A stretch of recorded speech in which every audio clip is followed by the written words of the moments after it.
यहाँ से अल्लाह की पुकार सुनाई देती है। इस तरह आप इस मुकद्दस दरगाह की हुर्मत को ठेस पहुंचाएंगे। एक गद्दार जिसने काफिरों का साथ दिया हो, उसे इस दरगाह की हुर्मत से क्या गर्ज? अमीर अल अजीज को शक है कि इस दरगाह में बागी मौजूद है। अगर तुम रास्ते में रुकावट नहीं बनोगे तो ताकत का इस्तेमाल हम भी नहीं करेंगे।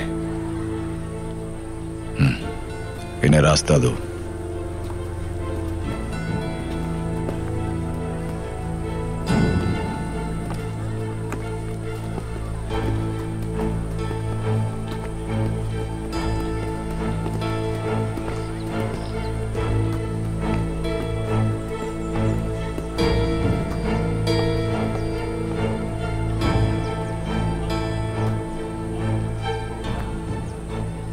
अगर आप लोग मुखलिस हैं तो खुशामदीद, और अगर बदगुमान हो तो जा सकते हो।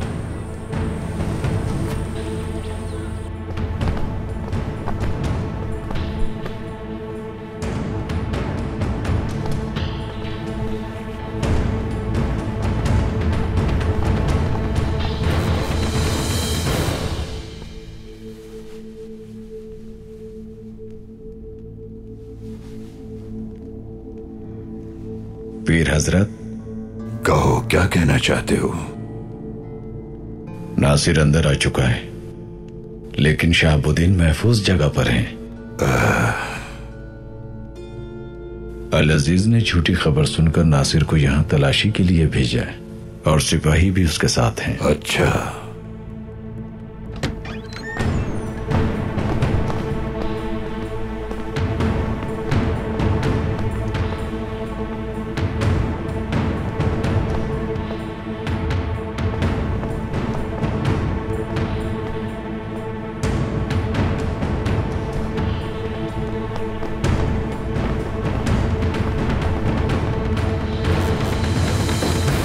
अंदलुस के गांव में एक बच्चा था।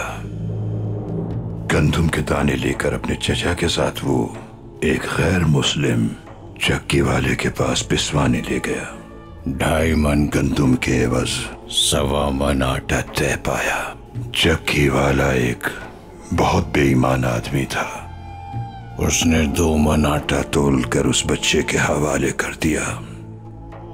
उस बच्चे के चचा ने चक्की वाले से कहा कि तुमने बेईमानी करके कम वजन तोला है। आखिर ये बहस बढ़ती चली गई। बच्चा झगड़े से परेशान हो गया। उसकी समझ में नहीं आया कि वो क्या करे।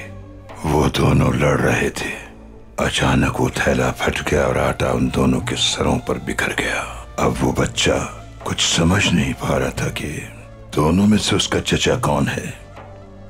ये वाला है या ये वाला है? इनमें से कौन मेरा चचा है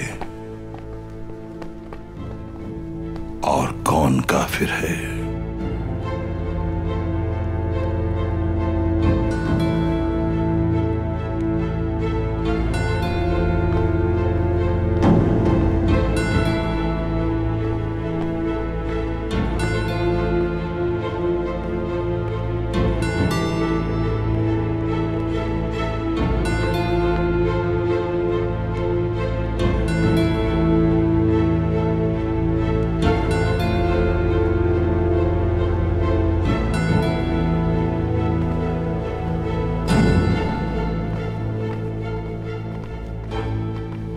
खुदा ज़ाहिर व बातिन से परखता है अपने बंदों को।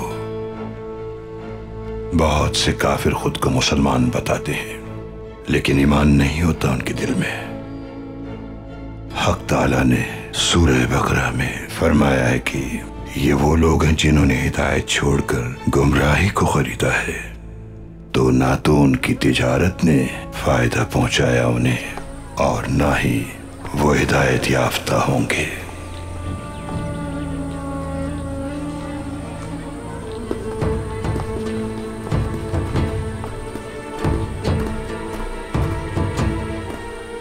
अख्तरुल भाई ने हम दोनों से सही कहा था। नासिर के लोग तो हमें पागलों की तरह ढूंढ रहे हैं। हमें शहजादी और शहजादे दोनों को हर सूरत लेकर जाना है। ये दरवेश मेहमान खाने और उन दोनों के लिए बेहतर होगा।